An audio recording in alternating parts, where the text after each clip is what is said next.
there's something about that era of Liverpool, Mane, Salah, Firmino, the back four in the way that it was as well when they were back five if you're including Alisson.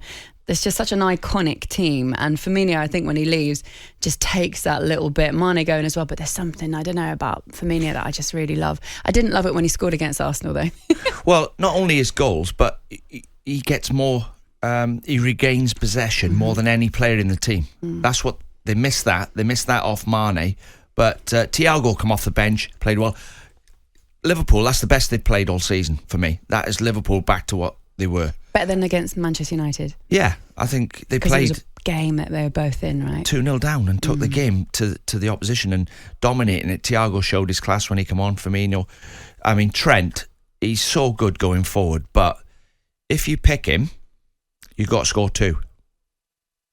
Do you get that? Yeah, because you think he's going to have a rick in him at some point. Well, I mean, you teach fullbacks. Right, the goal that Martinelli's come back and crossed it on Jesus' head, a great ball.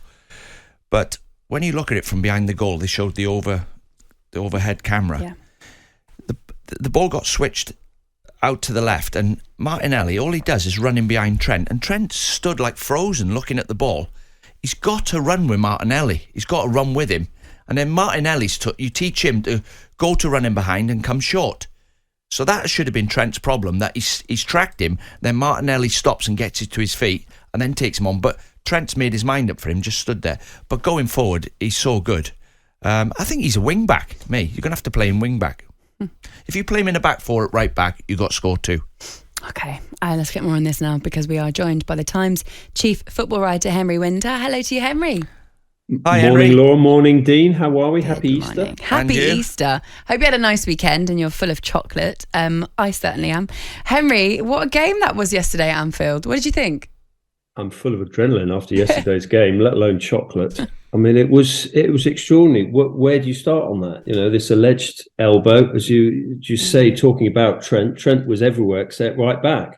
He was popping up on the left. He was, he was just fantastic, as you say, going forward. I mean, if you start at the beginning, I think we've got to praise the Arsenal fans, Law. And I'm not just saying it because I'm talking to you, but the dignity of the Arsenal fans, 3,000 of them, at a time when we're all talking about the tragedy, chanting, and the issues around that.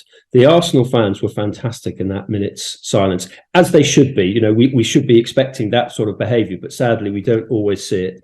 And just little things like, because it was the anniversary of Hillsborough, and little things like sort of Arsenal members of staff wearing the 97 badge, Arteta and Odegaard laying the wreaths outside the Hillsborough Memorial. I mean, Arsenal, dropped 2 points, but I think it's very fair to say that they left Anfield with so much respect from Liverpool as a club because of how they behaved towards the Hillsborough. I mean, it's so important that to state that as well, because it's been slightly lost in all the sort of, was there an elbow, Ramsdale's magnificent performance, Trent being all over the place, Xhaka's mistake in deciding to sort of wind up the cop, all those little things. So I just wanted to say that at the start because it kind of got lost in all the sort of the heat around the game. I think you're really right too, Henry, because I noticed a lot of fans on social media, Liverpool fans, really appreciating that as well.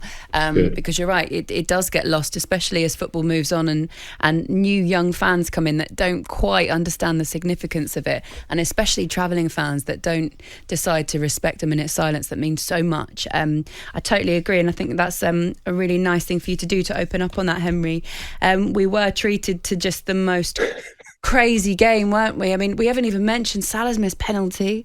There's a lot of Spurs fans, and I have to say there's a lot of Spurs fans coming on to me saying, are you going to talk about Martinelli's dive like you did with Harry Kane? The Harry Kane one honestly didn't really rile me up that much at all, and I said this on the show last week, but in terms of the way that the game went, with Arsenal looking like they were just world beaters in the first part of that game, going 2-0 up and then it getting absolutely tipped on his head. It's what we love about the Premier League, isn't it?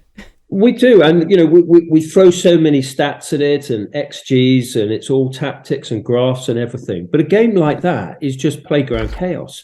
It's all about willpower, heart, adrenaline, anger, resilience. But I just didn't understand why an experienced player like Xhaka, who must know the sort of, I mean, Dean, you've been there. What you don't do as a visiting player is stir up the Liverpool fans, and he could have walked away from Trent Alexander-Arnold when they had that little sort of pushing and shoving match, because suddenly Trent's turning to the Liverpool fans in the Kenny Dalglish stand and say, come on, and then just that adrenaline, and you just thought, whoa, I mean, Liverpool, Anfield woke up then. Yeah, well, I spent a lot of time with Graeme Souness as he was my manager, and then I was assistant manager, and we've talked a lot. From the other point of view, he said to me on a number of occasions, if we were struggling at Anfield and we were getting beat, I used to take it upon myself to cause that sort of melee. He would go in, and I know they've changed the rules and you can't tackle like you used to. He would go and make a tackle that would cause a mass brawl on the pitch or whatever to try and change the course of the game. But when you're winning, it's the opposite way around. Leave them quiet. Don't do anything that'll change the course of this game. It completely changed the course of the game. That moment, you just thought, well, hang on a sec. Now Arsenal are playing against 12.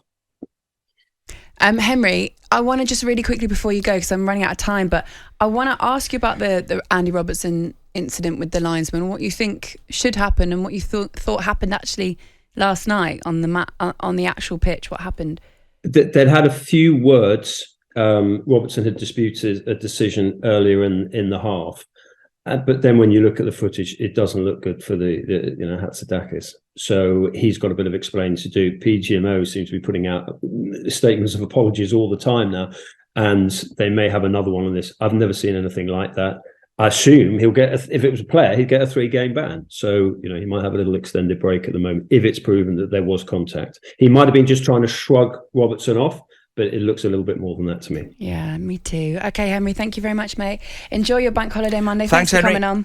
Have a lovely week. Take care. See you later. The Times chief football writer Henry Winter on talkSPORT Breakfast this morning. talkSPORT Breakfast with Laura Woods, Monday to Wednesday morning 6 till 10 on AM, on DAB, via the talkSPORT app and on your smart speaker. talkSPORT.